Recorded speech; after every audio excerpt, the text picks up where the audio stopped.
Aloha and welcome to Java. Thank you kindly for joining me. This is for the week of Sunday. It's June 23rd, 2024. Have sound today. We've overcome the Microsoft update. So thank you kindly for all your patience with this. We've got a couple of fun things to talk about today. And of course, we're going to start with the market. So let's go right into that as what's going on right now. We've got increasing risk in this market, watching slowly, heading more into the fear gauge. And what happened Friday had a retrace, as it says the S&P 500 and Nasdaq edged lower, as what they're saying, artificial intelligence rally halts. But really, what's been going on? The market was at all-time highs. But out of the entire market, there were only 12 individual stock tickers that were higher and carrying this. That cannot continue. So, what are we looking at coming up for this week? We are watching in general geopolitical risk, number one. And if there isn't volume that comes in to support what I expect to be a bit of a rebound, it's probably going to be a dead cat bounce, talking about continuance for it to basically drop for a bit here, and we'll watch that daily. Now, can go back up. We are still looking at inflationary environment, and then also, in my opinion, and everybody's got an opinion, but possible rate cuts in September, just prior to the election, so it could help the election environment, if you want to call it an election. However, that's typical of the timing that the Federal Reserve will kind of basically pump the markets at that time, but we'll see what they do because it's not just about the data. Speaking of data, what are we expecting this week as far as reports? Watching consumer confidence on Tuesday, nothing report-wise. On Monday, we are going to have Fed speakers coming out throughout the week to manage the markets as they always do. Now, Wednesday, we'll get new home sales. Of course, expect those to be weak, but are they going to be weaker than they expect them to be weak? That's what's going to make the difference. And silly as that sounds, that is now the market environment we're in. So Thursday, we get in numbers for durable goods and the GDP, or at least the numbers they're going to report, and initial jobless claims. Friday, core PCE, which will be a huge one regarding the Fed, and the PMI. So we'll see how this all comes in, but I'll be in and I'll update you daily if you are interested in that. So with this, we've got very light calendar of earnings coming up this week, probably the significant ones. I'm personally going to be watching FedEx on Tuesday. That's an indicator and their real reporting for how the economy is doing, because with the shipping shows movement of goods, and that is basically a little more trustworthy than the numbers that they put out. Paychecks, pretty good as far as payrolls. We'll be watching that as well. Micron is an interesting one that many people in the market will be watching. So not too much going on in here as far as other things. So I want to talk about the broader picture of all of this. Inflation has one path. So we're watching artificial intelligence is already wreaking havoc on global power systems. This is because it's just a massive eater of power. It takes tremendous amount of power at all of these data centers to run all of that data and to run this artificial intelligence. Now, everyone complained about it with Bitcoin, but when it's AI and basically the government using the bulk of it, no one tends to complain. But what this is basically getting at is there's going to be a continued need for increased energy. And while oil is down right now, and they're talking about it going down on demand, it can drop further price wise. However, in the long run, they're still going to need power. Oil is still the lifeblood of the military industrial complex, and they are not ending their war soon. As a matter of fact, they're increasing, and I will talk about that in a bit as well. So with that, on the longer path, increased inflation. As inflation increases, that also will pump the stock market because that is also priced in US dollars. So what goes on with this? Inflation, really, what we're talking about is a weaker currency.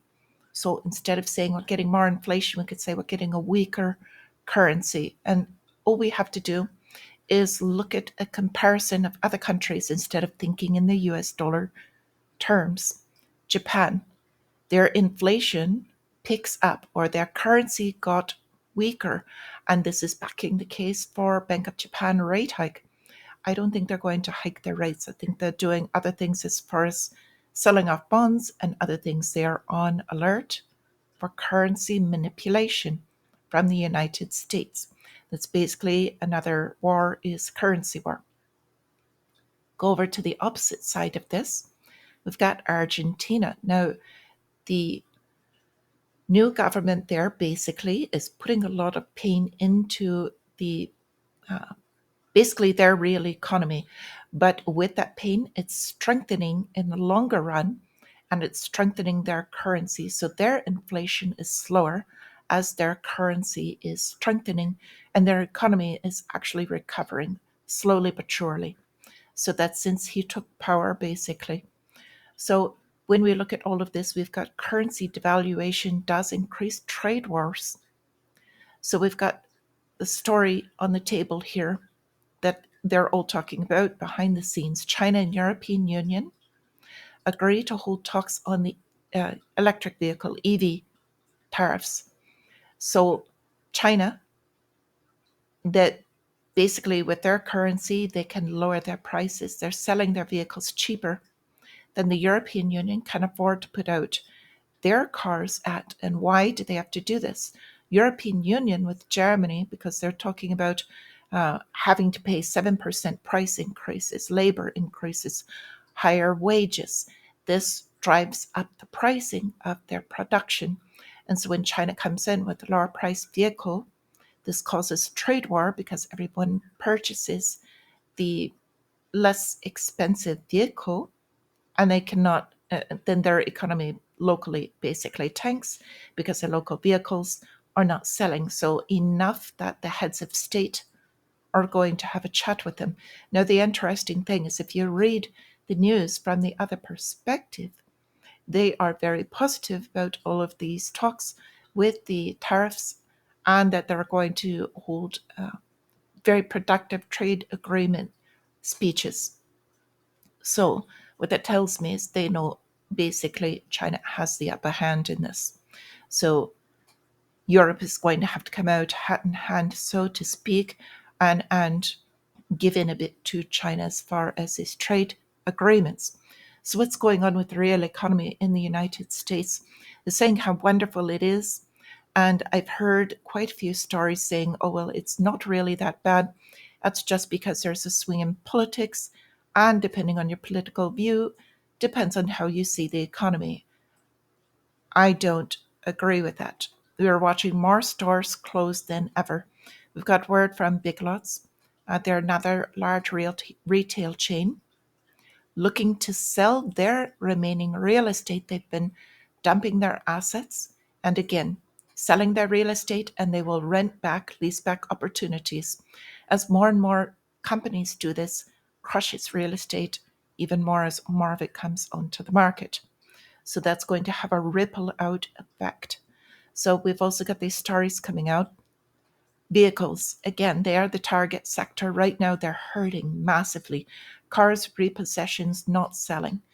So all of a sudden, and it's not that I don't think they don't have cyber attacks. However, it's very suspicious and the timing is very interesting that major cyber attacks stall car dealerships, and that they cannot operate all of a sudden with the cyber attacks coming in with no end in sight. So, as we saw directly prior to this Fiskars larger electric vehicle company, they're heading towards liquidation. They couldn't fight it out, didn't have enough capital to ride through what we are going through now. So, very interestingly, watching Stellantis, one of the larger ones, and car dealerships, because they're the next one to fall prior to housing. So, I'll keep you on top of all of this. So we've got a couple of things of interest. As I was saying, the war will continue. So we've got United States aircraft carriers arriving in South Korea in a show of force against, and they always point this out, it's how they word things, nuclear armed North Korea. North Korea's had nuclear arms for some time, but now they're bringing it out, and that very subtle stress on that is calling them a threat. So they're doing this in joint also with Japan. So they're all concerned because they're basically right on their borders. So I want to just bring up that words are very important. What we read is very important. The news coming out is very important. I had a question about this. I spoke yesterday, just yesterday, Friday actually, about acquiring encyclopedias and reference materials. Why did I say that? Same day, story rolls out about Wikipedia, which everyone is relying on the digital platform, showing political bias spreading to artificial intelligence. And also, along with this, not just that, but the CIA now moderating Wikipedia. These very frightening things when they control the history, it happens. So, does control basically the entire narrative and how people think, psychological operations at work, get media in print, both encyclopedias, they cannot change those. So with this, got something fun to talk about. We've got deep sea pioneers.